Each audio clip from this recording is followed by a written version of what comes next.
बिस्मिल्लाहिर्रहमानिर्रहीम। अस्सलाम वालेकुम। वज़ीर आज़म इमरान खान ने आज पूरी कौम को एतमाद में लेते हुए बताया कि देखिए, अभी से हमारे सेनेटर्स को करोड़ों रुपए की ऑफर्स दी जा रही हैं। शेख रशीद ने तो कहा है कि 5 से 8 करोड़ रुपया सिर्फ वोट के लिए था। यहाँ पर चेयरमैन सेनेट के लिए एक एक शख्स को 10-10, 15-15, 20-20 करोड़ रुपए की ऑफर की जा रही है। और इमरान खान ने कहा है कि मैं कौम को बता दूं कि पैसा बहुत चलने वाला है। आपको शेख रशीद का एक क्लिप सुनवाने जा रहे हैं। ये क्लिप इंतहाई अहम है। शेख रशीद के मुंह से एक बात निकली है, लेकिन अचानक उन्होंने अल्फाज अंदर ले लिए हैं कि अनकरीब इलेक्शन होने वाला है। जब ये बात वो कर रहे थे तो उनके जहन में जो बैकग्राउंड में चीज़ चल रही थी वो हकीकत ही भी आपको पहले बता देता, फिर क्लिप आपको सुनवाते हैं। बैकग्राउंड में सूरत हाल ये चल रही है कि इमरान खान इस वक्त पड़े हुए बहुत ज़्यादा तपे आसिफ जरदारी पर, इलेक्शन कमीशन पर, नैब पर, अदलिया पर भी वो खुश नहीं है, क्योंकि वो सोच रहे हैं कि सारे चोर बाहर निकल कर आ रहे हैं, इनको सजा मिलनी चाहिए थी। बैक एंड पर यह सूरत हाल चल रही है कि शेख रशीद को आकर पूरी दुनिया के सामने इतराफ़ करना पड़ा है कि अगर जो 18 लोग इमरान खान के खिलाफ गए हैं, अगर उनसे वोट ना लेते तो इमरान खान की हुकूमत डिसमिस हो जाती। हकीकत टीवी ने आपको खबर दी थी कि जो लोग कह रहे हैं कि 16 लोग हैं, हकीकत टीवी ने आपको कहा था ये 22 से 30 लोग हैं। 35 तक अब उनकी तादाद हो चुकी है, जो कि इस क्लिप में जो आपको सुनवाने जा रहे हैं इतराफ़ हो चुका है। अब इस सूरत हाल के अंदर इमरान खान के माइंड में ये चीज़ चल रही है कि अगर यूसुफ रज़ा गिलानी सेनेट का इंतखाब जीते हैं तो फिर मेरी इखलाकी कोई जवाज़ की कदर बाकी नहीं रहती, तो मुझे असम्बलियाँ डिसमिस कर देनी चाहिए। अब जानते हैं उसके बाद क्या सूरत हाल है। इमरान खान को मिसगाइड किया गया था कि सर आप एक दफ़ा एतमाद का वोट ले लें तो उसके बाद आपके खिलाफ कई महीनों तक अदम एतमाद की तहरीक नहीं आ सकती। आसिफ जरदारी का जो अगला प्लान है वो ये है कि चेयरमैन सेनेट यूसुफ रज़ा गिलानी को मैं एक दफ़ा बनवा लूँ, उसके फौरी बाद मैं इमरान खान की हुकूमत को डिसमिस करा दूंगा। ये असल में शेख रशीद के मुंह से निकली अल्फाज कि किसी वक्त इलेक्शन हो सकते हैं, उसकी तैयारियां हो रही। क्यों उन्होंने कहा, क्यों उन्होंने अल्फाज अंदर ले लिए? सबसे पहले आप शेख रशीद का क्लिप सुनिए, फिर आपको बैक एंड पर चल रही सारी तफसील देते। लेकिन ये इससे पहले जो हफीज़ शेख के बारे में आपकी पेशन गोई थी, बावजूद इसके कि आप इंटीरियर मिनिस्टर भी हैं और आपके पास इंफॉर्मेशन भी, ये कैसे गलत साबित हो गई? कुछ हवाएं बदली थी, क्या चक्कर था? हवाएं शवाएं नहीं बदली थी, मेरा ख्याल है इजी ले लिया हमने इलेक्शन बहुत ज़्यादा। और आसिफ जरदारी ने बहुत गहरा काम किया। ये इलेक्शन मरियम साहिबा वैसे ही कह रही हैं कि मेरे टिकट कोई टिकट की बात नहीं थी, कैश स्कीम से होते हैं, लेकिन पीछे और थे। देखें, खरीदे वोट सिर्फ आसिफ जरदारी ने, कोई वोट छोड़ टिकट पे नहीं बिका, कैश पैसा फेंक तमाशा देख।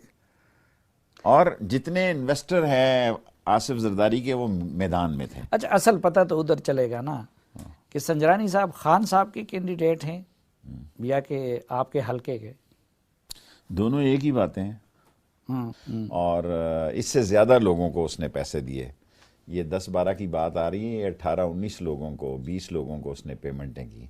और आसिफ जरदारी ठीक शुरू में तो सुना है 35 तक लोग जा चुके थे, लेकिन फिर जब 1-2 दिनों में हरकत हुई। सारी इतलात तो आपके पास हैं, तो आपने बतौर इंटीरियर मिनिस्टर मेरे मुंह से ज़रूर कुछ निकलवाना है। अगर हैं तो आप मीडिया पे बता दें, लेकिन मैं आपको ये बताता हूँ कि 20 एक बंदों से उन्होंने गिव एंड टेक की थी, लेकिन सिर्फ पैसा चला है, कोई टिकट शिकट क्या इलेक्शन यहाँ पता है। नहीं शेख साहब, मेरी इतला ये है कि 3 बंदों का वो भी था टिकट का वादा भी। मैंने ये कम को ट्वीट किया था। मैं नहीं मानता वो, फिर वैसे ही कोई वजह। आज फिर वो सारे रात को पहुंच गया, हालांकि जब कल चाय हुई तो उस वक्त 70 थे, लेकिन रात को 6 लोग 7 लोग पहुंच गए सारे। अच्छा, लेकिन ये पैसे कुछ अमाउंट का पता है कि रेट क्या था आखिर में, कहाँ तक गया है? देखें, बाज़ लोग तो सस्ती बात कर रहे हैं, बाज़ लोग 5 से 8 की बात कर रहे हैं। लेकिन आपको तो इल्म होगा ना, बताओ। मुझे यही इतलात हैं 5 to 8। लेकिन बंदे कौन हैं? बंदों की भी लोगों को इतला हो जाएगी थोड़े दिनों में। आज तो खान साहब ने कह दिया इलेक्शन कमीशन को कि भाई आप एजेंसियों से पूछते, तो इट मीन्स कि खान साहब को तो मालूम है। ठीक कह रहे हैं आप, खान साहब को मालूम है। तो फिर आज उन लोटों से वोट भी ले लिया। वोट ये भी बड़ा ज़रूरी है कि फिर वरना आज इस वक्त आप कह रहे होते तख्ता हो गया और हमारी कैबिनेट शेख रशीद बतौर इंटीरियर मिनिस्टर इंटरव्यू ना दे रहा होता, एक MNA की हैसियत से दे रहा होता और आपने तूफान खड़ा कर देना था। देखें, एवरी डेज इंग्लिश में कहते हैं नॉट संडे, हर रोज़ इतवार नहीं है, इतवार वाले दिन इतवार होती है और मंगल वाले दिन गोश्त का नागा होता है। फिर उसूल की तो कोई बात ना हुई ना कि आप को मालूम है कि ये बंदे देखिए उस वक्त 20 बंदे निकालने जो है वो कोई फ़र्क नहीं पड़ता था। इस वक्त 20 बंदे निकालो तो हम घर जाते हैं, फिर तो चोर ऊपर आ जाते हैं, फिर तो रिवर्स लग जाता है। तो ये तो चोर भी है, ज़मीर फरोश भी, जिन्होंने खान से बेवफाई की और वोट बेच दिया है। मेरा मतलब है पैसा काम करता है। और भुट्टो साहब आप देखें 12-14 आदमी सारे जहाज़ के जहाज़ भर लाए थे और मैरियट में 2 दफ़ा उसने 14-12 बंदों से हुकूमत टॉपल कर दी। ये मुल्क में बिकने और बकने वालों की कमी तो नहीं है, बिकने और बकने वालों का बड़ा जुमा बाजार लगा हुआ है। लेकिन अब ये भी और इंसान में जुर्रत होनी चाहिए।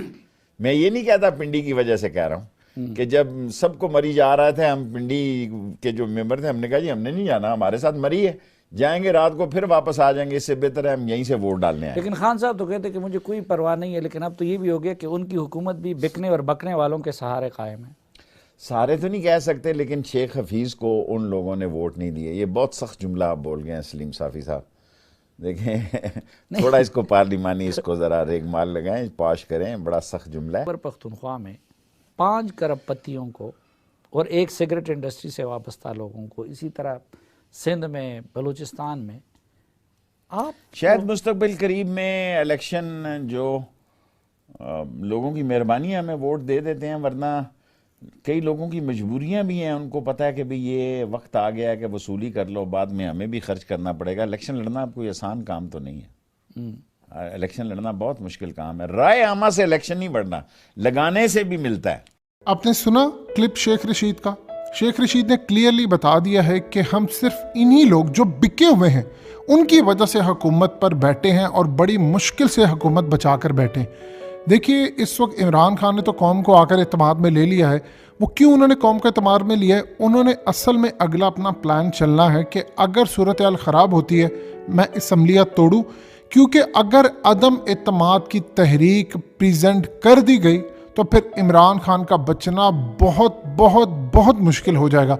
उसकी वजह क्या है? देखिए वहाँ पर होती है सीक्रेट बैलेट, वहाँ पर 30 से 35 लोग PTI के इस वक्त बिके हुए हैं और ये तादाद बढ़कर 50 हो जाएगी। हकीकत टीवी ने आपको बताया था कि मंजूर नज़र लोगों की हिमायत वो चाहते हैं जो MNAs हैं और अगले इलेक्शन की टिकट और ये तमाम चीज़ें चाहते हैं। जैसे ही सब मिल जाएंगी वो इमरान खान के खिलाफ खुलकर आ जाएंगे। पार्टी का जहाँ तक फैसला है वहाँ तक ये होता है कि अगर आप अपना वज़ीर आज़म मुंतखब करवाने या आप कोई स्पीकर मुंतखब करवाना हो, अगर तब आप वोट उनके खिलाफ देते हैं तो तब आपके खिलाफ कार्रवाई होती है। लेकिन अगर अदम एतमाद की तहरीक होती है तो उसमें तो आपको पता ही नहीं चलता, क्योंकि सीक्रेट बैलेट होता है। यही वो चीज़ है कि शेख रशीद के मुंह से ये अल्फाज निकल गए थे कि अगर ऐसी सूरत हाल पैदा होती है तो फिर इलेक्शन, उसके बाद वो चुप कर गए। असल में बैक एंड पर चल रहा है। इमरान खान इस बात को तैयार है कि अगर मामला ख़राब होते हैं तो मैं असम्बलियाँ तोड़ दूंगा और असम्बलियाँ तोड़कर मैं अवाम में जाऊंगा कि देखें इस निज़ाम ने ना तो इन चोरों को सजा दी, पैसा चला है, मैं कुछ भी नहीं कर सका। उधर जनरल बाजवा ने एक बात की है जिसके ऊपर शेख रशीद ने भी उसको क्लैरिफाई किया है। जनरल बाजवा ने कहा है कि वो हर मुंतखब हुकूमत के साथ खड़े रहेंगे। फ़ौज का काम है मुंतखब हुकूमत के साथ रहना। अगर हुकूमत चली जाती है तो उसके बाद हुकूमत कोई भी आए, चाहे वो इन टर्म गवर्नमेंट हो या उसके बाद इलेक्शन होकर दोबारा नहीं आए, वो उसी के साथ खड़े रहेंगे। लिहाजा इस सूरत हाल में इमरान खान को समझना चाहिए कि सपोर्ट तो इस वक्त उनके साथ खड़ी है, लेकिन पैसे चलाने के मामले में अगर रातों रात हुकूमत डिसमिस करके 20, 25, 30 MNA की जगह कोई दूसरी हुकूमत आ गई तो फ़ौज फिर उनके साथ खड़ी होगी, क्योंकि उन्होंने कह दिया है कि वो मुंतखब हुकूमत के साथ खड़े हैं। प्यारे दोस्तों, हम ये उम्मीद करते हैं कि आपको हमारी आज की ये वीडियो ज़रूर पसंद आई होगी। अगर आपको हमारी आज की ये वीडियो पसंद आई है तो आपसे गुजारिश करते हैं कि आप हमारे चैनल को ज़रूर सब्सक्राइब कर लें और साथ ही लगे बेल के बटन को भी प्रेस कर लें, ताकि आपके पास हमारी आने वाली मज़ीद मालूमाती वीडियोज़ का नोटिफिकेशन बर वक्त मिलता रहे। सब्सक्राइब के साथ साथ हमारे वीडियोज़ को लाइक भी करें और अपनी कीमती राय का इजहार कमेंट्स में ज़रूर करें। कमेंट्स में आप अपने सवालात भी हम तक पहुँचा सकते हैं। अल्लाह ताला आपको अपने हिफ्ज़-ओ-अमान में रखे। आमीन।